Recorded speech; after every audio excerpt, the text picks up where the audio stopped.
کیا قرات نماز میں عربی لہجے کی رعایت کرنا ضروری ہے؟ کیونکہ بہت سارے افراد ایسے ہیں کہ جنہوں نے باقاعدہ کورسز کر رکھے ہیں قرات وغیرہ کے، ان کو تو ہر شخص کی نماز غلط لگتی ہے۔ ہاں کچھ چیزیں ایسی ہیں تلفظ کی غلطیاں وہ تو نہیں ہونی چاہیے، لیکن لہجہ بھی ویسے ہی ہو، عربوں جیسا لہجہ اپنا پورا بنا لیں یہ آپ پر واجب نہیں، بس صحیح تلفظ ہونا چاہیے، جس لفظ کا جیسا تلفظ ہے وہ آپ نے صحیح کیا، لیکن آپ نے اپنا ذرا پاکستانی ظاہر آپ کا لہجہ رہے گا، اس کو عربی لہجہ بنانے کی یہ آپ پر واجب نہیں، البتہ لفظ صحیح تو درست طور پر پڑھے جانے چاہیے۔ اگر کسی کی قرات غلط ہو تو کیا اسے بتانا ضروری ہے؟ امر بالمعروف و نہی عن المنکر کے اعتبار سے تو آپ کی شرعی ذمہ داری ہے جو کہ مسائل میں آتی ہے، یعنی اگر کوئی اس طرح سے فاش غلطیاں دوران نماز کر رہا ہے تو آپ اس کو بتائیں کہ آپ کی نماز میں یہ غلطیاں ہو رہی ہیں، تاکہ وہ اپنی صحیح نماز کر لے، اور بعد کی زندگی بھی بہرحال آپ خود بھی اس کی جب تک وہ صحیح نمازیں پڑھتا رہے گا آپ بھی اس کے ثواب میں شریک ہو جائیں گے، تو بتا دیں اس کو۔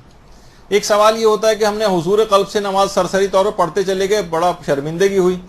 کہ مثلا کسی آیت کو بھی تو بالکل ہم نے یاد بھی نہیں رہا کہ اچھی طریقے سے اس کو پڑھا بھی ہے نہیں، تو کیا اس کی تکرار کر سکتے ہیں حضور قلب کے ساتھ، یعنی کنسنٹریشن سے؟ تو اس میں کوئی فرق تو نہیں پڑے گا؟ تو اس کا بھی علماء نے یہ جواب دیا کہ حضور قلب سے اس کی تکرار کی جا سکتی ہے اس آیت کی جس کو آپ نے صحیح توجہ کے ساتھ نہ پڑھا ہو،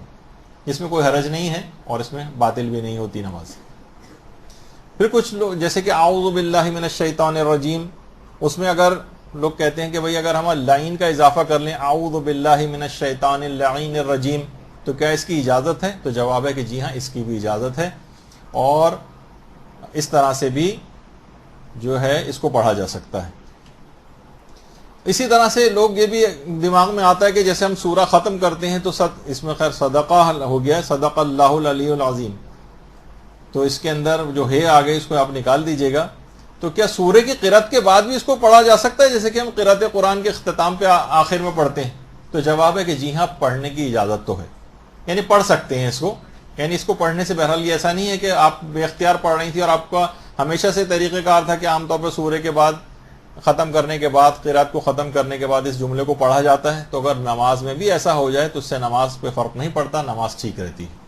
برحمتك يا أرحم الراحمين وصلى الله على محمد وآله